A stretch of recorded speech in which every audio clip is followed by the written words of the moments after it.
మత్స్యం కూర్మం వరాహం చ వామనం జనార్దనం గోవిందం పుండరీకాక్షం మాధవం మధుసూదనం. ప్రేక్షక మహాశయులకు, శ్రోత్ర మహాశయులకు అభివందనములు. ఈ ఎపిసోడ్ నందు మనము దగ్ధయోగములు అనేటువంటి విషయం గురించి తెలుసుకున్నాం. దగ్ధయోగములు అనే మాటలోనే ఉంది అర్థం. దగ్ధము అంటే కాలిపోవడం అన్నమాట, అంటే నాశనమైపోవడం. దీన్ని దగ్ధము అంటారు. ఈ దగ్ధయోగములు దగ్ధయోగాల్లో మనం ఏ పని కూడా చేయకూడదనే శాస్త్రం విదితం. ముఖ్యంగా మనము ప్రయాణాలు, శుభకార్యాలు, ఇటువంటి విషయాల్లో ఈ యొక్క దగ్ధయోగాలను మనము ముఖ్యంగా పాటించవలసి ఉంటుందన్నమాట. ప్రయాణం భంగం కలగకుండా చేసేటువంటి మనం పోయినటువంటి ప్రయాణ పని కూడా నిర్విఘ్నంగా నెరవేరవాలా అనేటువంటి దాని గురించి మనము ఈ దగ్ధయోగాలను విచారించుకొని పోతే మనకు ఆ కార్యాలు శుభప్రదంగా నెరవేరుతాయి అన్నమాట. కావున ఈ దగ్ధయోగములో ఏ రోజున వస్తాయి, ఏ తిథితో కూడిన రోజున వస్తాయి, ఈ దగ్ధయోగం అనేది ఏ తిథితో కూడితే దగ్ధయోగం అవుతుంది అనేటువంటి విషయాన్ని మనము తెలుసుకోవాలి. అది ఏమంటే బుధ తృతీయే చ కుజ పంచమే చ షష్ఠీ గురోర్ అష్టమి శుక్రవారం ఏకాదశి సోమ శనిర్ నవమ్యాం ద్వాదశ్యమర్కాం ఇది దగ్ధయోగ అనండి. అంటే బుధవారము తదేతో కూడినటువంటి రోజున దగ్ధయోగము అని అంటారు.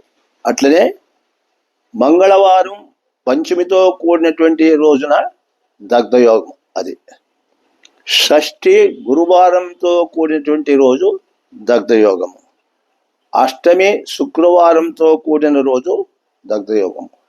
ఏకాదశి శనివారంతో కూడిన రోజు దగ్ధయోగము.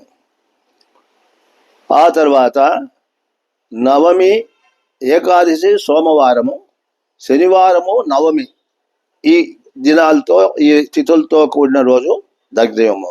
ఇకపోతే ద్వాదశి ఆదివారంతో కూడిన రోజు దగ్ధయోగం. అంటే ఒక్కొక్క వారానికి ఒక తిథి దగ్ధయోగంగా నిర్ణయించారు. అది మనము కొంచెం అలవాటు చేసుకుంటే, మనసులో పెట్టుకుంటే, దాన్ని ఆలోచించుకొని మనం చేసేటువంటి కార్యాలను మనము చక్కగా చేసుకునేదానికి అవకాశం కలుగుతుంది అన్నమాట. సరే, ఈ వారాలతో ఈ తిథులు కలిసినప్పుడే వీటిని దగ్ధయోగాలుగా పరిగణించారు, శాస్త్రంలో తెలుపబడింది అన్నమాట.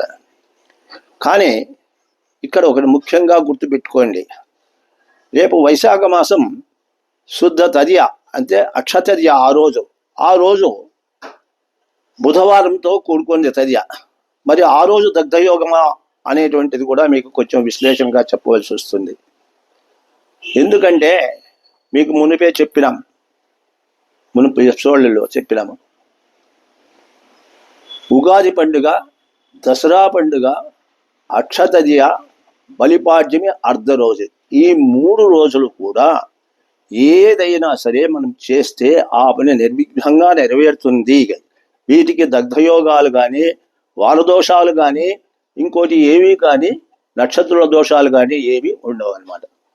ఇవి ముఖ్యంగా పెట్టుకొని మనం గుర్తుంచుకోవాలి. కాబట్టి రేపు అక్షతదియ నాడు బుధవారం అవుతా ఉంది. ఆ బుధవారం తదియ అవుతా ఉంది. కాబట్టి అది ఎప్పటికి కూడా దగ్ధ యోగం అనిపించుకోదు. ఇది గుర్తుపెట్టుకోండి. ఆ రోజు తదినాడు మనం ఏ పని చేసినా కూడా మనము విజయంగా మనము నెరవేర్చుకుంటాము, ఏ పని అయినా సరే. మరి దీనిలో ముఖ్యంగా మనకు 3 రోజులు ముఖ్యంగా గుర్తుపెట్టుకోవాలి.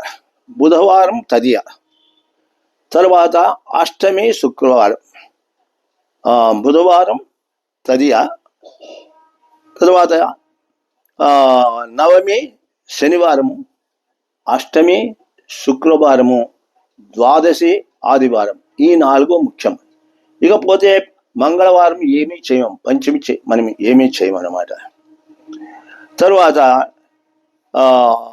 అష్టమి శుక్రవారము, నవమి శనివారము, పంచమి మంగళవారము.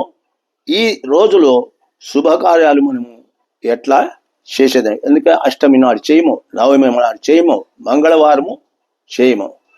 ఇవి 3 మనకు తెలిసినాయి. ఇకపోతే 4 మాత్రమే మనం గుర్తుపెట్టుకోవాల్సిందే. అది ఆదివారము, శనివారము, గురువారము, ఇవి తర్వాత బుధవారము. ఈ 4 రోజులు మనం గుర్తుపెట్టుకుంటే దగ్ధ యోగాలు. మిగతావన్నీ మనకు తెలిసినవే కాబట్టి ఆ స్థితుల్లో మనం చెయ్యము. ఆ రోజులు కూడా మనము ముందుకు పోము. ఏకాదశి సోమవారం అనేది ముఖ్యంగా. సోమవారం నాడు ఇక్కడ ప్రతి వాళ్ళలో ఒక సంశయం ఉంది. సోమవారం అనేది పనికిరాదు అనేది చాలామంది అభిప్రాయం. సోమవారము చాలా మంచి రోజు. మరి ఈ సోమవారం ఏకాదశి అయితేనే చేయకూడదు. ఇక రెండోది వచ్చేసి అమావాస్య ముందు వచ్చేటువంటి సోమవారం నాడు కూడా మనము ఏ పనులు కూడా చేసుకోకూడదు. ఎందుకంటే అమావాస్య ముందు వచ్చే రోజు చంద్రుడు క్షీణచంద్రుడు అవుతాడు. అందువల్ల ఆ అమావాస్య ముందు వచ్చే సోమవారం మాత్రమే మనం శుభకార్యాలు చేసుకోవాలన్నమాట. దయచేసి ఇది సోమవారం అనేది పనికిరాదు అనేటువంటి విషయం అందరూ కూడా గుర్తుంచుకోవాలి. సోమవారము వివాహాలు కూడా చేయవచ్చును. ఒక దానిలో సోమే సపత్తి ప్రదహ అని ఇచ్చినాడు, కానీ సోమే సపత్తి కాదు, అది సోమే సుపత్తి ప్రదహ అని. అసలు ధర్మసింధులో కూడా సోమవారం చాలా మంచిది అని ఇచ్చాడు. కాబట్టి దయచేసి ఇది అందరూ గ్రహించి సోమవారాలు కూడా శుభకార్యాలు చేసుకోవచ్చు అనేది మనసులో పెట్టుకొని మంచి రోజు లేనప్పుడు సోమవారాలు కూడా మీరు దయచేసి ఆ శుభకార్యాలు నెరవేర్చుకుంటారని నేను ఆశిస్తున్నాను. ఓం స్వస్తి.